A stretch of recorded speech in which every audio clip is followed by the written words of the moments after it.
My name is Hannah Miller. I'm in my mid-30s now, and for most of my adult life, I've been described as the stable one, the dependable one, the one who doesn't cause trouble, doesn't ask for much, and doesn't make scenes. If you ask the people in my family to describe me, they would probably say I'm quiet, practical, and emotionally steady. Some would say I'm boring. Others might say I'm lucky because I always land on my feet. What they wouldn't say is that I was lonely in ways that don't show up in photographs. What they wouldn't say is that in my family, love was never spoken out loud. It was measured, counted, calculated, usually in dollars. I grew up believing that if you didn't need anything, you didn't deserve anything. Praise went to the highest earner. Attention followed whoever was struggling financially or creating drama around money. And if you were financially responsible, self sufficient, and quiet about it, you became invisible, not rejected, just overlooked. People tend to underestimate me because I don't explain myself. I don't raise my voice. I don't defend my worth in group conversations. I learned early that doing well silently was safer than asking to be seen. That habit followed me into adulthood, into my career, and most painfully, into my family relationship. This story isn't about revenge. It isn't about exposing anyone or painting myself as a hero. It's about a slow emotional erosion that happens when financial pressure becomes the language of love, and how quietly stepping out of that system can change everything. Over the next few chapters, I'll walk you through how I was assigned a role I never agreed to play, how small dismissals became normalized, how being the responsible one turned into an unspoken obligation, and how, without shouting or confrontation, I made a decision that permanently altered the balance in my family. There are no villains here, just people reacting to stress, scarcity, and long held beliefs about worth. I'm not telling this story to shame anyone, least of all the people who raised me. I'm telling it because silence has a cost, and so does staying in a system that only values you when you need it financially. What unfolds is not dramatic in the traditional sense. There are no explosive arguments or sudden victories. Instead, there is distance, clarity, and a kind of quiet dominance that comes from no longer negotiating your value. If you if you've ever felt like your role in your family was defined more by what you could provide than by who you are, if you've ever been praised for being strong when what you really needed was to be cared for, then this story might feel uncomfortably familiar. Before we go any further, let me ask you, have you ever wondered whether being the reliable one came at the cost of being truly loved? To my family, I was never the problem. I was never the priority either. I was the one who showed up on time, left quietly, and cleaned up the loose ends no one wanted to deal with. The one who remembered birthdays without reminding anyone of them. The one who paid her bills early and didn't talk about it. The one who didn't borrow money, and because of that, didn't seem to need emotional support either. In our family, need created gravity. Whoever struggled financially pulled everyone into their orbit. Conversations revolved around them. Worries, advice, sympathy, even arguments. All of it flowed toward the person who was having a hard time. And I learned very early that stability was not magnetic. It was invisible. When relatives talked about me, it was always in passing. Hannah's fine. She's always good. She doesn't need help. Those sentences sounded like compliments. They were delivered with relief, sometimes even pride. But underneath them was a quiet message I absorbed without realizing it. Because you're fine, you don't require care. I wasn't excluded from family events. I wasn't mistreated in obvious ways. I was simply assigned the role of emotional background noise. Useful, reliable, low maintenance. Someone whose presence was assumed, not anticipated. At dinners, I was the listener, while others talked about promotions they wanted, debts they were worried about, and plans they hadn't figured out yet. When money came up, and it always did, my situation was summarized in a single phrase: Hannah's doing okay. No one asked how I was doing emotionally. No one asked if I felt tired or lonely or stretched thin. Doing okay financially seemed to cancel out the need for further inquiry. I internalized that logic. I learned to present myself as self contained. I didn't want to disrupt the fragile balance of attention. I didn't want to seem ungrateful or dramatic.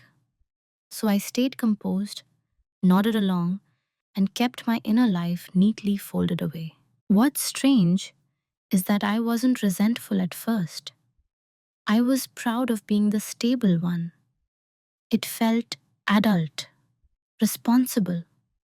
I told myself that this was what maturity looked like: handling your own life without leaning on others. But over time, something subtle happened. I stopped being asked for my opinion unless it involved logistics or numbers. I stopped being checked on during difficult periods because no one assumed I had them. I stopped expecting comfort from the people who loved me. Not because they were cruel, but because they were trained, just like I was, to associate worth with financial pressure. If you struggled, you mattered. If you were steady, you faded into the background. At family gatherings, I could feel myself shrinking, not physically, but emotionally. I'd sit there, present and absent at the same time, watching how money shaped the emotional hierarchy in the room. Who spoke longest? Who was interrupted? Who was reassured? Who was quietly expected to handle things? I was the one people leaned on without noticing the weight. And I let them, because invisibility felt safer than being seen and then dismissed. Because being the strong one came with a strange kind of approval. And because part of me believed that if I ever stopped being useful, I might stop being loved altogether. So I stayed in my lane. I fulfilled the role they never explicitly gave me, but consistently reinforced. I didn't realize yet that roles, once accepted, become expectations. And expectations, when tied to money, rarely loosen on their own. At that point in my life, I still believed that quiet endurance was a virtue. If I stayed patient, things would balance out naturally. That being overlooked was temporary, not structural. I was wrong about that, but I wouldn't understand why until the first small moment that made everything unmistakably clear. The first moment that stayed with me didn't look important at the time. That's why it mattered. It happened on an ordinary Sunday afternoon, one of those family gatherings that feels more like an obligation than a choice. We were sitting around the dining table, plates half cleared, coffee cooling in our cups. The conversation had drifted, as it always did, toward money. My younger brother was talking about his rent increase. Again. He was frustrated, angry at the timing, and worried about how he was going to manage. Everyone leaned in. Advice started flying. Someone offered to help. Someone else blamed the economy. It became a group effort to emotionally hold him up. I listened. I always did. At one point, someone turned to me and said, almost casually, well, Hannah wouldn't understand. She's always been good with money. It was said lightly, not unkindly, almost admiring. People nodded. The conversation moved on. And that was it. No one noticed the way that sentence landed. No one saw how cleanly it separated me from the circle. In one breath, I was recast, not as someone with experiences or struggles, but as an abstract concept, the responsible one, the example, the exception. I smiled. I even nodded a little, as if to agree. But something inside me tightened. It wasn't jealousy. It wasn't anger. It was the sudden clarity of being misread in a way that benefited everyone except me. That single sentence erased the late nights I spent calculating budgets with a knot in my stomach. The fear I carried quietly about layoffs, about aging, about what would happen if I ever needed help too. I realized then that my family didn't see my discipline as effort. They saw it as nature, as if I had been born immune to stress simply because I managed it privately. And because I didn't talk about my worries, they assumed I didn't have any. What hurt wasn't that they didn't offer help. It was that they had decided I was outside the circle of care altogether. I tested something small after that. A few weeks later, I mentioned, briefly, that work had been overwhelming. I didn't dramatize it. I didn't ask for advice. I just stated it, the way others did when they wanted space to be heard. The response was quick. You'll be fine. You always figure things out. At least you're not dealing with money stress like your brother. The conversation pivoted immediately back to someone else. That was the cut. Small, clean, precise. It told me that my emotions were only valid if they came with visible instability. That my calm presentation disqualified me from care. That being capable had become a ceiling, not a strength. I didn't confront anyone. I didn't sulk or withdraw. Outwardly, nothing changed. I continued showing up, continued helping, continued listening. But inwardly, I started cataloging moments like this, quietly, without commentary. The way my opinions were bypassed was unless they involved finances. The way my achievements were acknowledged was briefly, then used as a contrast against someone else's struggle. The way my needs were reframed as inconveniences or brushed aside with reassurance instead of engagement. No one meant to hurt me. That was the most unsettling part. This wasn't cruelty, it was conditioning. In my family, money wasn't just a practical matter, it was the emotional scoreboard. And because I wasn't losing, I wasn't allowed to feel the game. That realization didn't explode into anger. It settled into something colder, more precise. A kind of awareness that, once it arrives, doesn't leave. I understood then that if I ever needed more from these relationships, I wouldn't get it by asking. The system wasn't designed to hear me, and that meant one thing. If I stayed silent out of habit, nothing would change. If I stayed visible only as the stable one, nothing would soften. So I kept quiet, but not in the same way anymore. This time, I was paying attention. After that first small cut, I told myself I was being sensitive. That's what people like me do. We minimize our reactions before anyone else has the chance to. I replayed conversations in my head, searching for intent. They didn't mean it like that. They're under stress. I'm reading too much into it.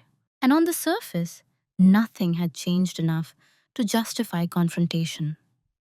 No insults, no raised voices, just patterns, quiet ones.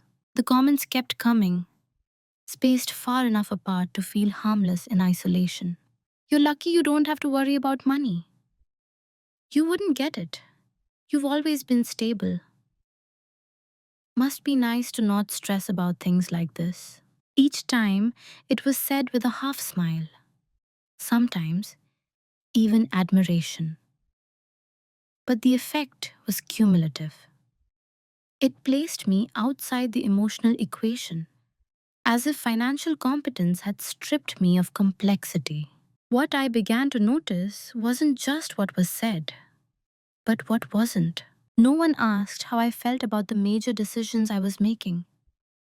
No one checked in when I went quiet for weeks at a time. No one noticed when I stopped volunteering information about my life. Because I was still showing up, still functioning, still useful. And usefulness, I learned, can disguise neglect very convincingly. I rationalized their behavior because it was easier than questioning the structure we were all operating in. I told myself families are messy, that everyone has blind spots, that this was simply the price of being the one who had it together. There was also fear underneath my logic. If I challenged the dynamic, would I become a burden? If I asked for emotional space, would it be compared to someone else's financial crisis? If I stopped being the stable one, would there still be room for me? So I adjusted instead. I became even more self contained. I edited my words. I stopped mentioning stress unless it was already resolved. I offered help before it was asked for, because that was safer than asking for anything in return.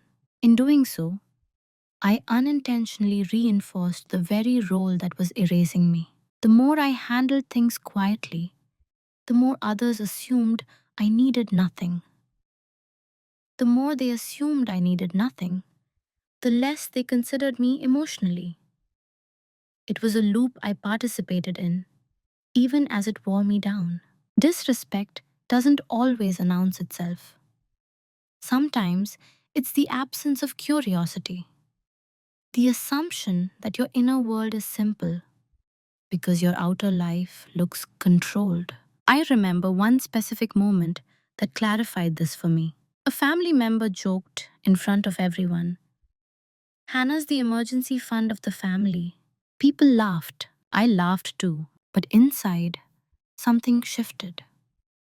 Not because of the joke, but because no one questioned it. No one asked how that made me feel. No one wondered what it cost to be positioned that way. I wasn't a person in that moment. I was a resource. And resources are managed, not cared for. That realization was heavy, but still, I stayed quiet. I told myself this wasn't malice, that they loved me in the way they knew how. That love didn't always look the way you wanted it to. All of that was true, but it was also incomplete because love, when filtered through financial pressure, can become transactional without anyone meaning for it to. And when that happens, the people who ask for the least slowly disappear from consideration. I normalize the disrespect by framing it as practicality. I accepted being overlooked as a side effect of being easy, and I convinced myself that wanting more attention or emotional presence would be selfish, especially when others were struggling visibly. What I didn't realize then was that silence, when maintained long enough, teaches people exactly how to treat you. And by staying quiet, by smoothing things over, by never correcting the assumptions being made about me, I was helping write a script that would eventually become very hard to escape. At that point, I still believed endurance was the answer, that patience would be rewarded. that things would recalibrate on their own. But normalization is powerful, and once a dynamic becomes just the way things are, changing it requires more than words. It requires stepping out of the role entirely. I wasn't there yet, but I was closer than I thought. It didn't happen in one conversation. It never does.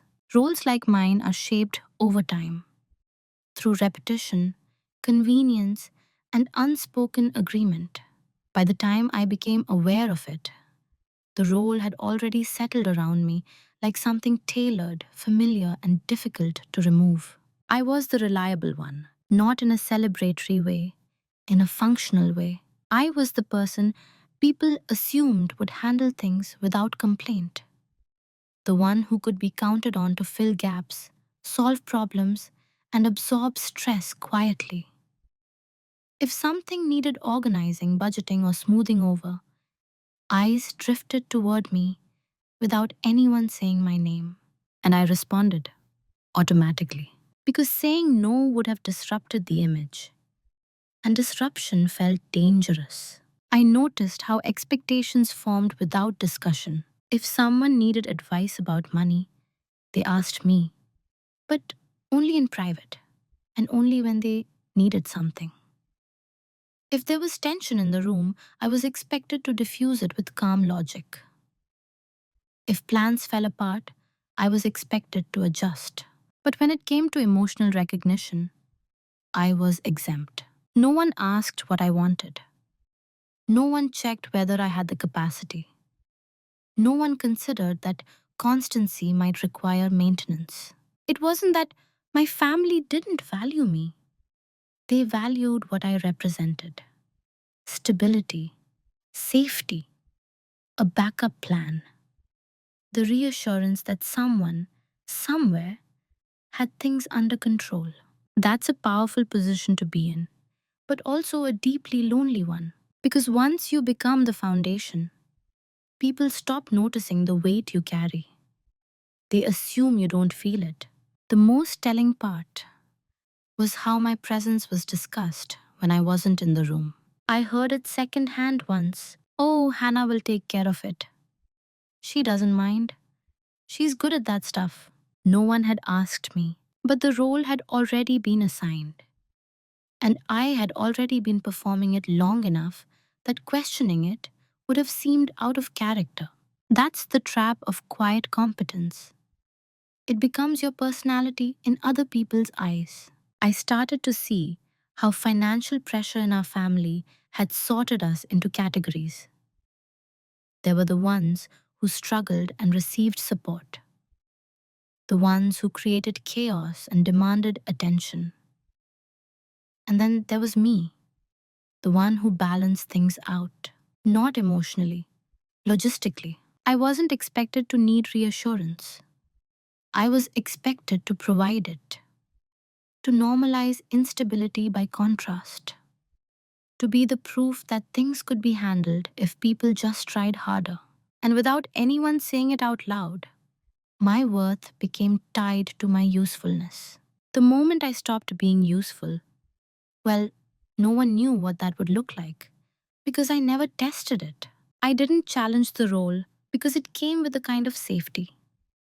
As long as I stayed inside it, I wasn't criticized. I wasn't questioned. I wasn't pressured to explain myself. But I also wasn't fully seen. There's a difference between being trusted and being taken for granted.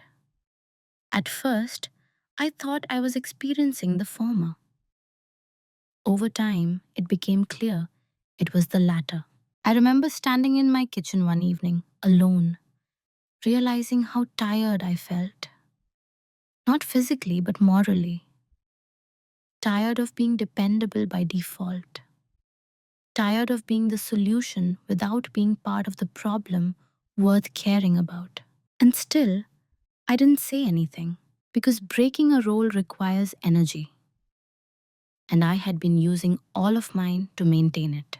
What I didn't understand yet was that roles don't dissolve through neglect. They solidify. The longer you play them, the more others rely on them. the more they rely on them, the more disruptive it becomes to step away. I was no longer just Hannah. I was the one who handles things. And once you become that person in a system built on financial stress, stepping out of the role doesn't feel like self care. It feels like betrayal. That realization scared me, but it also planted a question I couldn't unhear. If my value disappeared the moment I stopped being useful, what kind of love was this really? The shift didn't come with an argument. It didn't come with tears or raised voices. It came in a moment so small, so ordinary, that I almost missed it. I was sitting in my car outside my parents' house, engine off, keys still in my hand. I had just left another family dinner, another evening of listening, advising, absorbing. Nothing bad had happened. No conflict, no disrespect sharp enough to point to. And yet, I didn't start the car. I just sat there, staring at the dashboard, feeling an unfamiliar heaviness settle in my chest. It wasn't sadness, it was exhaustion without drama. I realized that if I went inside that house 100 more times like this, nothing would change. Not because my family was unwilling, but because the system worked exactly as designed. Everyone played their role. Everyone survived the way they knew how. And my role was to be endlessly capable. For the first time, I asked myself a question I had avoided for years. What would happen if I stopped? Not stopped loving them, not stopped caring, just stopped automatically filling the gaps. The thought was uncomfortable, almost frightening, because underneath it was another realization, one I hadn't fully faced before. I had been confusing peace with passivity. I believed that staying calm, agreeable, and quiet meant I was emotionally mature. But sitting there in my car, I saw the truth more clearly. I wasn't choosing silence anymore. I was defaulting to it. And default choices rarely protect you. I didn't make a decision that night. I didn't promise myself anything dramatic.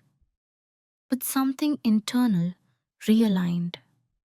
A boundary, not yet spoken, quietly formed. I decided to start paying attention to my own reactions. Not to judge them, but to respect them. That meant noticing when I felt dismissed, not explaining it away, not reframing it to make others comfortable. It meant allowing myself to feel disappointment without immediately neutralizing it. The next few weeks were subtle but revealing. I said less, not out of withdrawal but out of observation. I paused before offering help. I listened for what was expected of me rather than what was asked. And what I noticed confirmed everything. People didn't ask if I was okay. They assumed I was. They assumed I would step in if needed. They assumed I had endless capacity. When I didn't immediately respond, there was confusion, not concern. That distinction mattered. It told me that my presence had become functional, not relational. And instead of confronting anyone, I let the silence exist. That was new for me. I wasn't punishing anyone. I wasn't trying to prove a point. I was simply giving myself permission to stop preemptively smoothing things over. In doing that, I felt something unexpected: clarity. Without the constant performance of competence, I could see the dynamic for what it was. Not malicious, not abusive, but deeply imbalanced. Financial pressure had trained everyone to triage attention.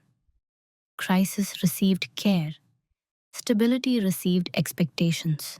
And I had been volunteering myself as infrastructure. That night in the car marked the end of something, not outwardly, but internally. The end of unquestioned participation. I didn't yet know what I would do differently.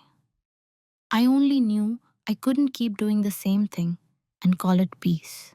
Real peace, I realized, includes yourself. That understanding didn't make me angry. It made me calm in a way I hadn't felt before. Not resigned, resolved. For the first time, I stopped hoping that things would naturally balance out. I understood that balance doesn't appear on its own. It's chosen, and that choice, once made quietly, begins to change everything, whether anyone else notices or not. After that night, my silence changed shape. Before, it had been automatic, something I slipped into without thinking, the way you learn to avoid puddles on a familiar street. Now it was deliberate, measured, intentional. I didn't announce anything. I didn't set boundaries out loud. I simply stopped volunteering myself as the solution. That distinction mattered. When conversations drifted toward money problems, I listened, but I didn't jump in with advice unless someone asked me directly. When plans were made that assumed my availability, I asked clarifying questions instead of rearranging my schedule. When someone hinted that they needed help, I waited to hear the request in full. The response was subtle but immediate. People hesitated. They filled the silence themselves.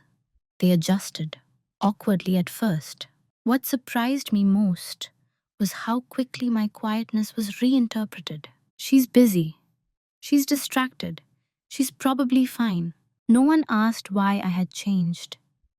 They simply absorbed it into their existing understanding of me. And that told me something important. They weren't deeply invested in my internal world. They were invested in my output. So I continued. I stopped explaining myself. I stopped cushioning my choices with reassurance. I didn't withdraw emotionally. I just stopped overfunctioning. And the more I did that, the clearer the dynamic became. My silence created space. And in that space, other people's expectations became visible. There were moments when someone would look at me mid-conversation, clearly waiting for me to step in, to offer a sensible plan. The calming perspective, the financial logic. I held eye contact. I said nothing, not out of spite, but out of self-respect. Those moments were uncomfortable for them and for me. But discomfort isn't damage, it's information. What I learned was this. My family didn't mistake my silence for strength. They mistook it for availability with a delayed response. They assumed I would still come through eventually. That assumption was the final confirmation I needed, because it meant the system would not correct itself through subtle cues. It required something more fundamental, a change in participation. I began to see how much emotional labor I had been performing without acknowledgement, how much smoothing, anticipating, and absorbing I had done to keep things easy for everyone else. And once I stopped doing it, the imbalance surfaced, not as conflict, but as confusion. People stumbled over conversations. Decisions took longer. Tension lingered instead of being quietly managed. No one blamed me.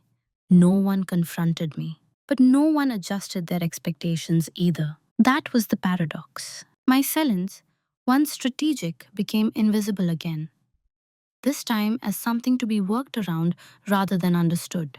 And that's when I realized something crucial. Silence alone doesn't shift power dynamics. It only reveals them. What others mistook for weakness wasn't my quietness. It was their belief that I would always be there to compensate for discomfort. They had never seen me opt out. And opting out doesn't require noise. It requires consistency. So I stayed calm. I stayed polite. I stayed present, but not pliable. I began redirecting energy inward. I paid closer attention to my own finances, not out of fear, but out of intention. I reviewed documents I had been postponing. I organized the information I had kept loosely in my head. Not because I was planning anything dramatic, but because clarity felt grounding. I didn't feel triumphant. I felt sober. This wasn't about winning. It was about no longer losing myself quietly. I started to understand that in families under constant financial pressure, there is often an unspoken hierarchy. Those who struggle are protected. Those who manage are used. Breaking that hierarchy doesn't require confrontation. It requires refusing to play your assigned role. And the moment you stop playing it, even gently, everything else begins to wobble. They hadn't noticed yet, but they would. While everything on the surface stayed the same, something quiet and methodical was happening underneath. No one noticed because no one was looking. I didn't announce that I was paying closer attention. I didn't hint that I was preparing for anything. Outwardly, I remained exactly who I had always been: calm, reasonable, unproblematic. But internally, I had shifted from endurance to assessment. I began to observe patterns the way you do when you're no longer emotionally entangled, without judgment, without urgency, just clarity. I noticed how often my name came up when money was tight, even if no one spoke to me directly. I noticed how financial decisions were made with the assumption that I would step in if something went wrong. I noticed how responsibilities quietly migrated toward me while credit rarely followed. And I started documenting, not in a dramatic sense, but in a practical one. I wrote things down in the small leather notebook I always carried: dates, amounts. Conversations are summarized in neutral language. Not because I planned to confront anyone, but because I wanted an accurate record. For the first time, I treated my family dynamics with the same discipline I applied to my professional life: emotionally detached, fact focused. That distance changed everything. I realized how many informal financial entanglements I had allowed to exist. Shared expenses that were never fully reconciled, loans that were never acknowledged as such, temporary support that had become permanent expectations. None of it was illegal. None of it was overtly abusive. But it was unsustainable, and I was the only one tracking it. I also started learning, not in a rushed way, but steadily. I refreshed my understanding of personal finance laws, obligations, and boundaries. I revisited documents I had signed casually years earlier. I asked quiet questions of professionals, not naming names, not pointing fingers, just gathering information. Knowledge, I discovered, is a form of leverage that doesn't announce itself. The more I understood the structure I was part of, the less emotional it felt. It wasn't personal, it was systemic. My family wasn't consciously exploiting me. They were responding to incentives and habits reinforced over years of stress. I had made myself the path of least resistance, and now I was quietly removing that path. What they didn't notice was how my availability changed shape. I was still present, but no longer reactive. Still kind, but no longer automatic. Still supportive, but within limits they hadn't realized existed. They mistook my calm for compliance. They assumed my consistency meant permanence. Meanwhile, I was building something else entirely: options. I made sure my finances were fully separated. I closed informal arrangements. I simplified accounts. I aligned everything with clarity and independence. I didn't ask for permission. I didn't explain. Because explanations invite negotiation, and I wasn't negotiating my autonomy anymore. What surprised me most was how peaceful this phase felt. There was no rush, no adrenaline, just a steady sense of alignment. I wasn't planning to punish anyone. I wasn't trying to teach a lesson. I was simply preparing to step out of a system that had quietly consumed more of me than I realized. And preparation is invisible by design. The people around me remained focused on immediate concerns: bills, emergencies, short term fixes. No one was thinking long term, except me. That asymmetry mattered. Because when one person in a system begins to think beyond survival, they gain a kind of quiet advantage, not over others, but over the situation itself. I could see multiple futures clearly now. One where I continued as the unacknowledged stabilizer. One where I confronted everything and fractured relationships. And one where I simply exited the role. Not dramatically, not angrily, just cleanly. I hadn't chosen yet. But I was no longer trapped by ignorance or obligation. What they never noticed was that the version of me they depended on was slowly becoming obsolete. And when a system depends on someone who has already moved on internally, the consequences don't show up immediately. They arrive later, all at once. The reveal didn't come from a confrontation, it came from understanding. One evening, alone at my dining table, surrounded by neatly stacked papers and my open notebook, I saw the full picture for the first time, not emotionally, structurally. What I had thought of as generosity was, in practice, a quiet dependency loop. I had always assumed my family needed me occasionally. But when I laid everything out, timelines, money flows, assumptions, unspoken expectations, I realized something unsettling. My presence wasn't supplemental, it was foundational. Not because I gave the most money, but because I reduced the risk. I was the safety net that people didn't acknowledge, because acknowledging it would require accountability. As long as I stayed calm and available, others could afford to make short term decisions without long term planning. That was the leverage. Not power over people, but power over outcomes. I saw how often decisions had been made with an invisible clause attached. Hannah will help if this goes wrong. They never said it out loud. They didn't need to. The system had been trained that way, and I had helped train it. That realization wasn't accompanied by anger. It was accompanied by clarity so sharp it felt almost physical, like finally adjusting a lens you didn't know was out of focus. I understood then that my value in the family wasn't emotional closeness, it was predictability. And predictability, once withdrawn, changes everything.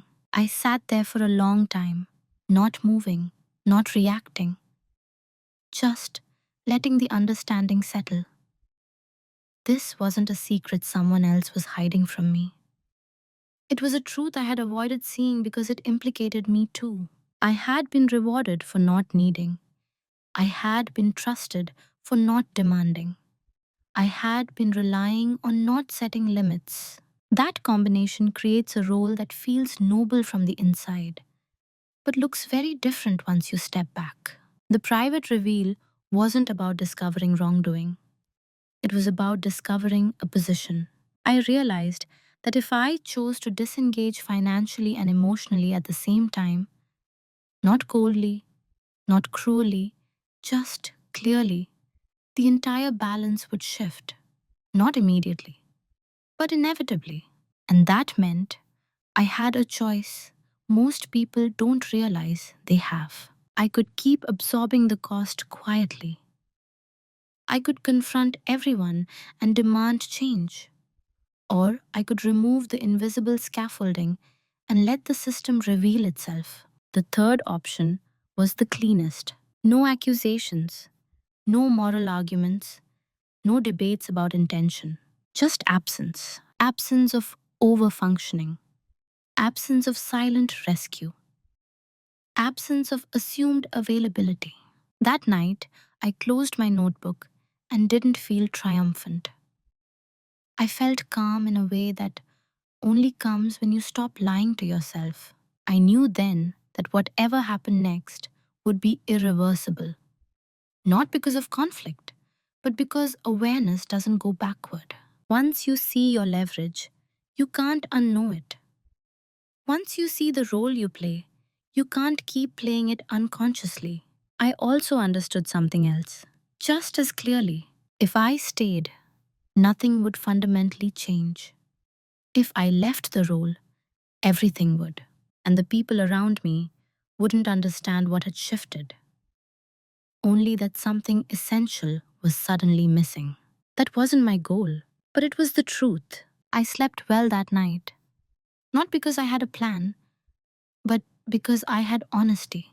For the first time, my silence wasn't protective or strategic. It was resolved. Once you see clearly, indecision becomes its own kind of action. I spent several weeks living in that clarity, moving through my days normally, while internally weighing the paths in front of me. I didn't rush the decision. I wanted to be sure that whatever I chose wasn't fueled by resentment or fatigue alone. I considered confronting everyone, sitting them down, explaining how the dynamic had affected me, asking for change. It was the most obvious option and the least effective. I knew how those conversations would go. There would be apologies, justifications, promises to do better, and slowly, inevitably, things would return to normal. Because systems built under pressure don't shift through awareness alone, they shift when incentives change. I also considered staying exactly as I was, accepting the role fully without resistance, leaning into being the stabilizer and finding meaning in that identity. But when I imagined that future, I felt a familiar tightening in my chest. Not fear, finality. As if I would be choosing disappearance over discomfort. That left the third option, quiet disengagement, not cutting anyone off, not making dramatic exits, not weaponizing silence, simply changing my participation in irreversible ways. I knew this option would be misunderstood, that people might think I was distant, busy, or indifferent. I accepted that. Understanding, I realized, was not a requirement for self respect. The irreversible part wasn't emotional withdrawal, it was structural change. Once I removed myself from the financial and logistical backbone of the family, there would be no easy way to reinstate the old dynamic. And I was careful. I made sure I wasn't acting impulsively. I checked my motivations again and again. Was I doing this to punish? To prove a point? To make someone feel something? Each time, the answer was no. I wasn't angry. I wasn't vengeful. I was done negotiating my worth through usefulness. That distinction mattered to me. The decision crystallized one quiet morning as I reviewed my notes, my accounts, and my calendar. Nothing dramatic happened. No triggering call, no final insult, just alignment. I realized that waiting for the right moment was another form of avoidance. The right moment wasn't coming because nothing was broken enough to force it. So I chose timing over drama. I set a date, not to confront anyone, but to complete the final steps of disengagement. Administrative, legal, practical. Things that don't ask for permission. As I moved forward, I felt something surprising. Grief. Not for the people, exactly, but for the version of myself that believed being endlessly reliable would eventually lead to being deeply known. Letting go of that hope hurt more than I expected. But grief is often the price of clarity. I reminded myself of something simple. Staying silent in a system that erases you is not kindness, it's self abandonment. And I wasn't willing to keep doing that. The choice I made that day closed certain doors permanently, not because others wouldn't want me back in the role, but because I wouldn't fit into it anymore. Once you step out of a structure consciously, you can't pretend you belong to it unconsciously again. That was the point of no return. I didn't feel powerful. I felt grounded. And grounding, I learned, is far more durable than validation. When people imagine change, they picture motion, announcements, reactions, visible turning points. What actually changes systems is paperwork. I moved quietly, deliberately, and without emotional commentary. Not because I was hiding, but because there was nothing to explain. I untangled myself from shared responsibilities first. Anything informal, assumed, or temporary that had lingered for years, I resolved. I closed loops. I simplified arrangements. I removed ambiguity. No speeches, no warnings, just completion. I updated beneficiaries. I revised authorizations. I made sure that no one could accidentally or conveniently rely on me without my explicit consent. These weren't hostile acts, they were acts of clarity. I also changed my availability, not abruptly, not dramatically. I stopped being the default yes. I responded on my timeline. I declined without justification. I can't take that on. I won't be able to help with this. I have other commitments. Each sentence was calm, neutral, unemotional. And because I didn't over explain, there was nothing to argue with. What struck me was how long it took for anyone to notice. People adapted at first. They found workarounds. They leaned on each other. They assumed my absence was temporary, that I'd step back in once things became uncomfortable enough. They mistook my consistency for delay. Meanwhile, I was building something steadier than reactions. Independence from expectation. I didn't correct misunderstandings. If someone assumed I was busy, I let them. If they thought I was distracted, I didn't clarify. Explanations would have softened the impact, and softness would have delayed the inevitable reckoning. This wasn't cruelty, it was a restraint.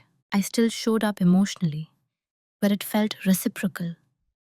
I still listened. I still cared. But I stopped buffering consequences. And slowly, the strain shifted outward. Decisions that had once been easy became complicated. Conversations circled without resolution. Tension lingered, where I used to smooth it over quietly. No one named it yet, but something essential was missing. The absence wasn't dramatic. It was logistical, emotional, structural, and that's why it mattered. You can ignore feelings, you can dismiss intentions, but you can't argue with missing infrastructure. The family system had been leaning on me the way buildings lean on load bearing walls, not noticing the support until it's removed. And I had removed myself cleanly. I didn't feel guilty, not because I didn't care, but because guilt requires wrongdoing, and I hadn't done anything wrong. I had simply stopped subsidizing the imbalance. What surprised me most was how peaceful this phase felt. Not empowering in a loud way, just quiet, steady, certain. I slept better. I spoke less defensively. I no longer rehearsed conversations in my head because I wasn't bracing for anything. I wasn't waiting to be seen anymore. I had already seen myself. The consequences hadn't fully arrived yet, but I could sense them forming, not as punishment, but as gravity. Systems adjust when their supports are removed. People notice when what they relied on disappears. They just don't always know why, and soon they would feel it. The consequences didn't arrive with confrontation, they arrived in confusion. At first, it was subtle. Conversations stretched longer than usual, decisions stalled, small issues that once resolved themselves began to linger. People sounded tired, not overwhelmed in the dramatic sense, just worn down by the accumulation of things that no longer smoothed themselves out. I noticed the change before anyone said it out loud. There were more group messages, more last minute coordination, more, does anyone know how to? Questions are floating unanswered for longer than usual. I watched without stepping in, not because I didn't know the answers, but because I wasn't responsible for maintaining a system that no longer included me by default. The first direct comment came casually. "You've been busy lately," someone said. Not accusatory, just observant. I nodded. "I've been focusing on my own things." That was it. No explanation, no reassurance. The silence that followed wasn't hostile, but it was new. Soon after, the tone shifted. Requests became more explicit, less assumed. "Could you help with this? Do you have time to look at something?" And when I said no, politely, calmly, the reactions were telling. Surprise, pause, adjustment, not anger, because anger would have required entitlement. And on some level, they knew they didn't have it. What they had was dependence without awareness, and awareness was beginning to form. The real consequences emerged not in words but in strain. Financial decisions carried more weight. Mistakes became visible. Emotional tension surfaced where it had been quietly absorbed before. I wasn't blamed. I wasn't confronted, but I was noticed. And being noticed, after years of invisibility, felt strangely neutral, not satisfying, not vindicating, just factual. I saw panic flicker briefly in moments when someone realized there was no silent backup, no unspoken safety net waiting to catch the fall. Those moments passed quickly, but they accumulated. And slowly, the narrative shifted. She's not as available as she used to be. She's changed. She's doing her own thing now. All true. None of it required defense. What struck me most was that no one asked why. Not really. They were too busy managing the consequences of a missing role to examine how that role had been created. And that was okay. Change doesn't always come with understanding. Sometimes it arrives as an inconvenience first. I didn't gloat. I didn't withdraw affection. I remained exactly as I was, except for the part that had been quietly overextended.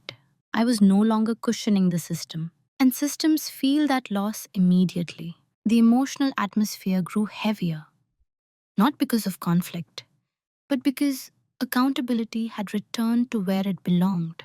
I felt a quiet sadness during this phase, not regret, but mourning. I saw people I cared about struggling with responsibilities I had once shielded them from. And there was a part of me that wanted to step back in, to ease the pressure. But I didn't, because relief would have been temporary, and the cost would have been my erasure. I reminded myself that discomfort is not cruelty, that growth often feels like loss before it feels like balance. The consequences were no longer theoretical, they lived. And there was no way to rewind without fully undoing what I had chosen. I stayed calm. I stayed kind. I stayed out of the way. And the system continued to adjust. Awkwardly, imperfectly, but honestly. The moment when panic appeared wasn't loud. It never is. When it arrives too late.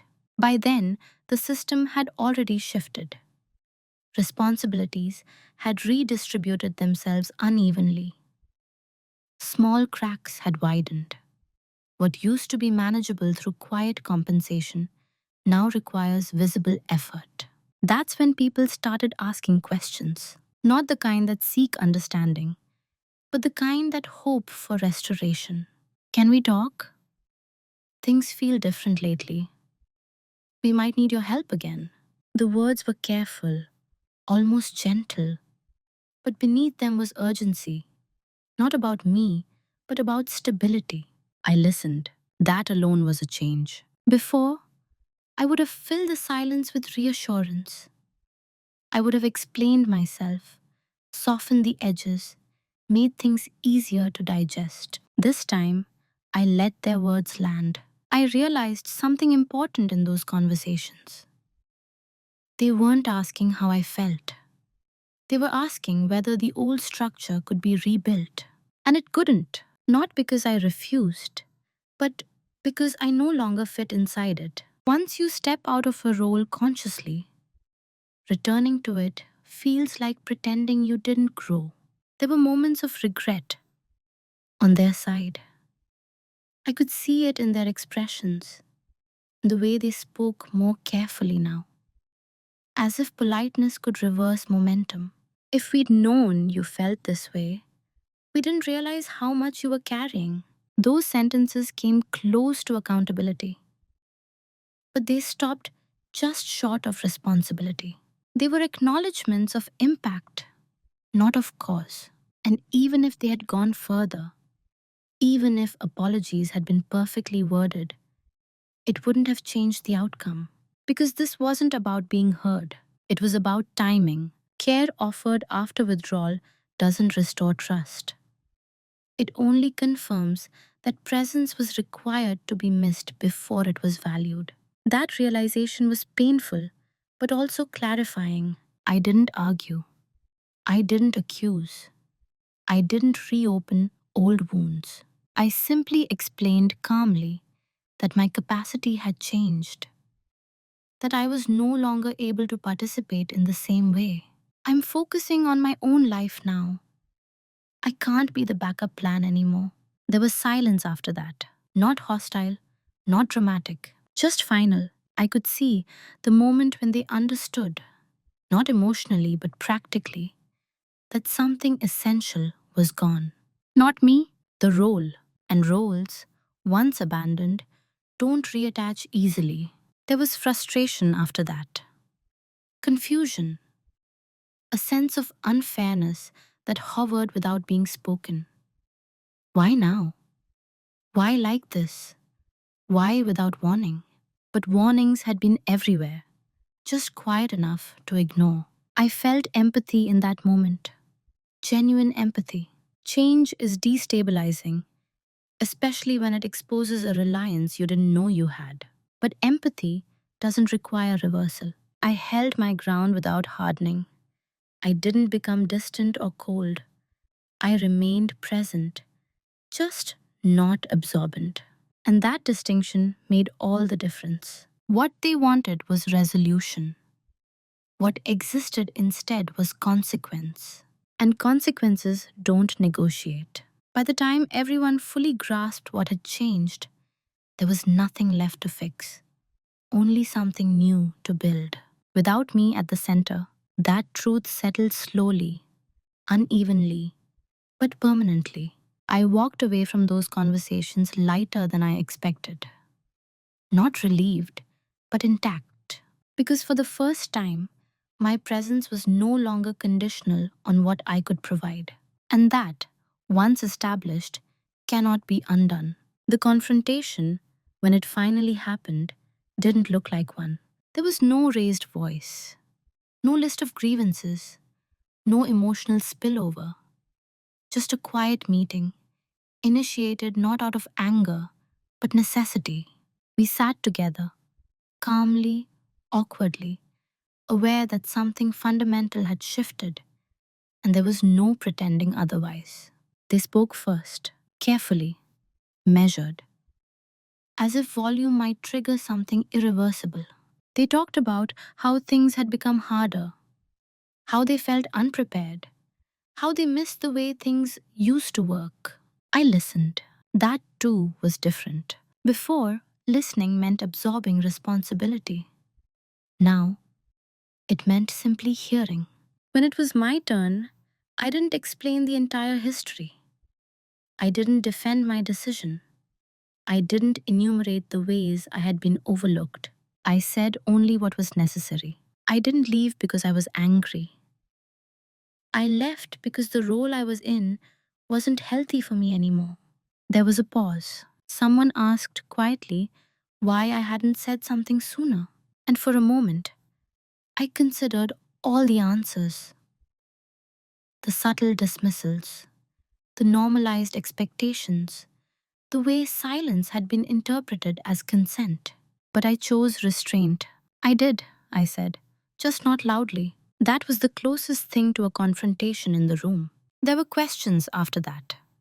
Not accusations, more like attempts to map unfamiliar territory. What do we do now? Can things go back to how they were? I answered honestly, no. But that doesn't mean things have to be worse. That statement landed heavily because it reframed the situation, not as loss, but as transition. I wasn't rejecting them, I was redefining myself. And redefining yourself doesn't require permission. I made it clear that I still cared, that I wasn't withdrawing emotionally, but I was no longer willing to be the unspoken stabilizer. If I helped, it would be intentional. If I participated, it would be mutual. If I gave, it would be visible. No more invisible labor, no more assumed capacity. There was discomfort in the room, not because of hostility, but because clarity had replaced familiarity, and clarity removes ambiguity. They couldn't argue with my tone. I wasn't defensive. I wasn't emotional. I wasn't asking for validation. I was simply stating reality. That kind of confrontation doesn't escalate, it settles. By the end of the conversation, nothing was resolved in the traditional sense. No apologies neatly tied with promises, no grand reconciliation. But something else had happened. The old dynamic had been acknowledged, not dissected, but recognized. And recognition, even without agreement, is enough to end a pattern. We parted quietly, cordially, changed. I didn't feel victorious. I didn't feel vindicated. I felt aligned. For the first time, I wasn't playing a role while sitting across from the people who had shaped me. I was just myself, and that was enough. I didn't become someone new overnight. There was no dramatic reinvention, no sudden confidence, no symbolic gesture marked a clear before and after. What changed was quieter than that. I stopped performing stability for other people. That decision altered how I moved through my days in ways that were almost invisible at first. I spoke more slowly. I paused before responding. I no longer rushed to fill silences or solve problems that weren't mine. And in that space, something unexpected emerged. Myself. Without the constant pull of expectation, I noticed how much of my identity had been shaped by anticipation. Anticipating needs, anticipating outcomes, anticipating disappointment. I had been living one step ahead of everyone else, not out of anxiety, but out of training. Now I was present. I still cared deeply about my family. That never changed. But the care was no longer asymmetrical. I wasn't compensating for the imbalance. I wasn't trading my capacity for belonging. I learned to let relationships show me what they were capable of without reinforcement. Some grew quieter. Some grew awkward. Some surprised me by adapting. And that was okay. I no longer measured closeness by usefulness. I no longer mistook responsibility for love. The most profound shift was internal. I stopped needing to be understood to feel secure. There is a particular freedom that comes when you accept that not everyone will fully grasp your decisions and that their understanding is not the price of your peace. I noticed how calm I felt in situations that used to trigger me.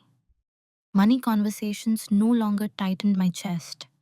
Family gatherings no longer required emotional armor. Because I wasn't hiding anymore. Not hiding my needs, not hiding my limits, not hiding behind competence. I allowed myself to be unremarkable in rooms where I used to feel obligated to be exceptional. And that changed how I saw myself. I wasn't the strong one. I wasn't the reliable one. I was just a person, complex, finite, deserving of care without earning it. That realization didn't make me bitter about the past. It softened me toward it. I could see how easily roles form in families under pressure, how survival instincts masquerade as values, how love can become conditional without anyone intending harm. I didn't blame anyone, not even myself. I had done what I needed to survive. Now, I was doing what I needed to live. The quiet dominance people sometimes notice in me now doesn't come from control. It comes from alignment, from knowing my boundaries so clearly that I don't need to defend them. I don't argue about my worth. I don't over explain my choices. I don't step in unless invited. And when I do, it's because I want to, not because I'm expected to. That difference has reshaped every relationship in my life, including the one I have with myself. I'm no longer invisible, but I am also no longer trying to be seen. I am present. I am whole. And I am finally at peace with the space I occupy. For a long time, I thought love was proven through endurance, through staying, through absorbing, through being the one who never made things harder. In my family, love was measured by money, not greedily, not cruelly, but practically. Whoever needed help received attention. Whoever caused the strain became the focus. And whoever remained steady was quietly expected to keep holding everything up. I don't think anyone meant for it to work that way. I don't think anyone woke up intending to turn usefulness into worth. But intention doesn't erase impact. What I learned, slowly, quietly, is that when financial pressure becomes the organizing force of a family, emotional bonds don't disappear, they get distorted. Care becomes reactive, presence becomes conditional, and the people who ask for the least often give the most until they disappear. This story isn't a warning against helping your family. It's a reminder to notice how you're helping and what it costs you. There is a difference between generosity and self erasure, between being dependable and being unseeable, between peace and silence that only protects everyone else. Quiet dominance isn't about power over people, it's about power over participation. It's the ability to step back without hostility, to choose absence over argument, to let systems reveal themselves instead of trying to fix them alone. Walking away from a role doesn't mean you stop loving the people who benefited from it. It means you stop confusing your capacity with your identity. When I stopped being the invisible safety net, nothing collapsed permanently. Things adjusted.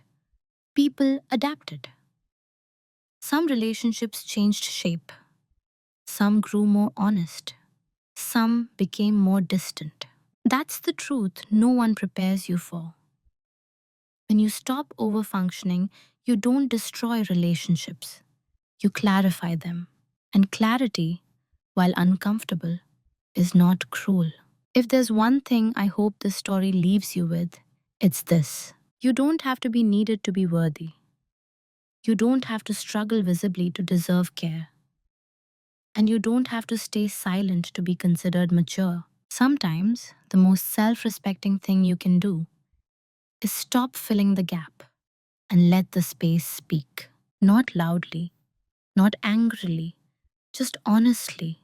If this story resonated with you, if you've ever been the strong one, the reliable one, the person who held everything together quietly, I'd love to hear from you. Have you ever stepped out of a role that once defined you? And what did it reveal about the people around you?